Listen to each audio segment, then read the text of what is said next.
You asked for it, so we're doing it. Today is the Naloxone kit episode.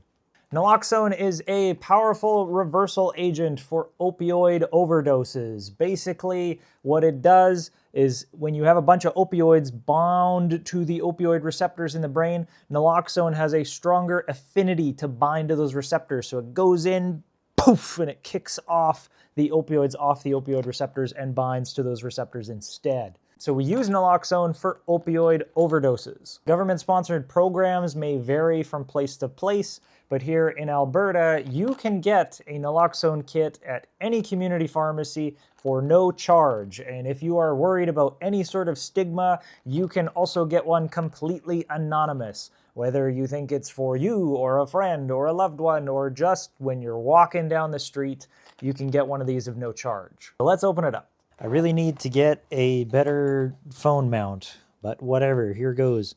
So open up your naloxone kit and you will find a few goodies. First off are the vials of naloxone. So it comes with 3 doses in this particular kit, and then a really helpful guide on how to actually use it.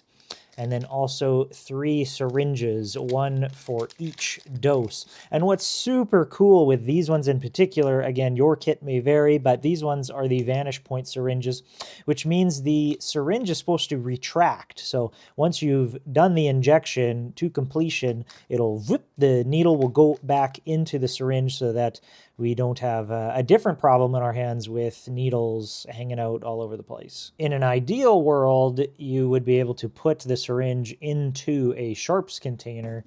Just haven't put the lid on here.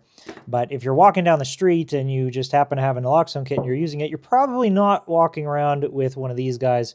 So that is why the retractable syringe is ideal. And then from that point, you could probably give it to the paramedic for a disposal once you've called 911. In addition to that, we also have a mask if you are so inclined or trained to do CPR with mouth to mouth. And then also, I believe, yeah, this is like a finger cot. Oh no, it's a whole glove. Okay, perfect. So then you don't have to get your hands dirty or touching things that you didn't intend to touch. And then some alcohol swabs as well. Let's just actually go through this booklet together because it is very easy to use, very helpful. Step 1, you're looking for the signs of opioid poisoning. So slow or no breathing, unresponsive to voice or pain. If they're lighter skin tone, skin, nails, and lips appear blue, or for darker skin tones, skin, nails, and lips appear gray. If you hear any gurgling or snoring sounds, choking, vomiting, cold or damp skin, constricted or tiny pupils, or any seizure-like movement or stiff body. Those are the signs of opioid poisoning. If you see any of these, you should be calling 911. Step 2, check for response. So speak real loudly, hello, hello, hello. And you can rub your fist hard on the middle of the chest. They call it a sternal rub. It really freaking hurts. So if they're alert or awake, they'll respond.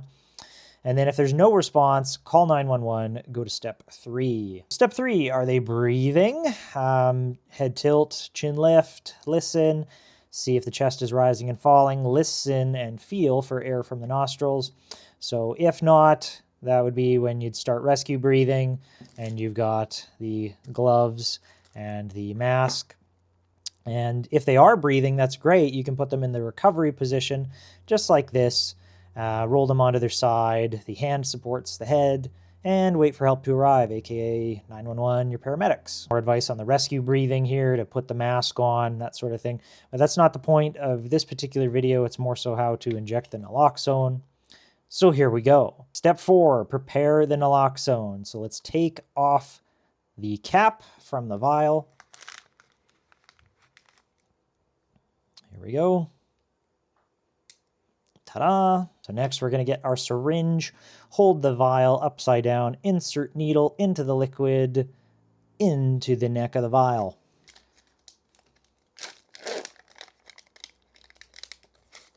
There we go. Be very careful. Do not poke yourself.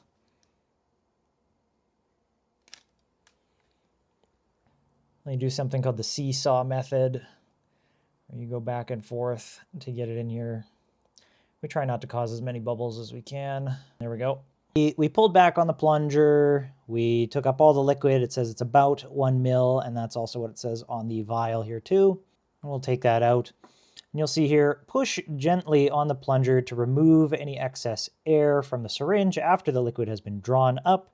Small bubbles are okay. This is an emergency situation. They're passed out, unconscious. It's not going to be perfect, but let's get rid of all those bubbles as best we can. You could give it a little flick too. Step 5, inject the needle into the thigh, which is preferred, or the shoulder muscle, and we push the plunger until you hear a click. So that is the safety retracting mechanism of this particular needle. Basically, we just need it in a big muscle, and the shoulder and the thigh are ideal for that, especially in an emergency situation. The thigh is a very big muscle. It's kind of hard to mess it up. So that's why they're saying that is preferred. For purposes of injection, I have a little ball here for that. So let's just do it. Pretend this is the thigh.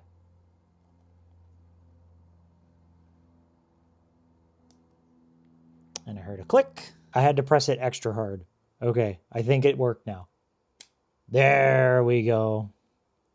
So yeah, you really got to press down on this blue part for then it to retract for safety. If you had a sharps container, that's a great time to put it in there. And then finishing off this guidebook, step number 6, repeat steps 3 to 5. Continue rescue breathing, injecting naloxone every 2 to 3 minutes until help arrives or they start breathing. If they wake up, remain calm and explain that help is on the way. You know, going through this guidebook though, a little funny to me, it comes with the alcohol pads, yet it doesn't actually say when to use them in here. Typically speaking, if we were to do this like picture perfect, what we would do is 1 alcohol swab to the top of the vial for sterility, and then another alcohol swab on the particular area you're going to inject. Well, I suppose with limited resources, it would probably be ideal to use your 3 to apply to the injection site on the skin to prep it. But in an emergency situation, if that doesn't happen, it's not the end of the world. The risk for infection is low, but ideally, we really should make sure that area is clean prior to injection. Thanks for watching, and let me know what questions you have in the comments.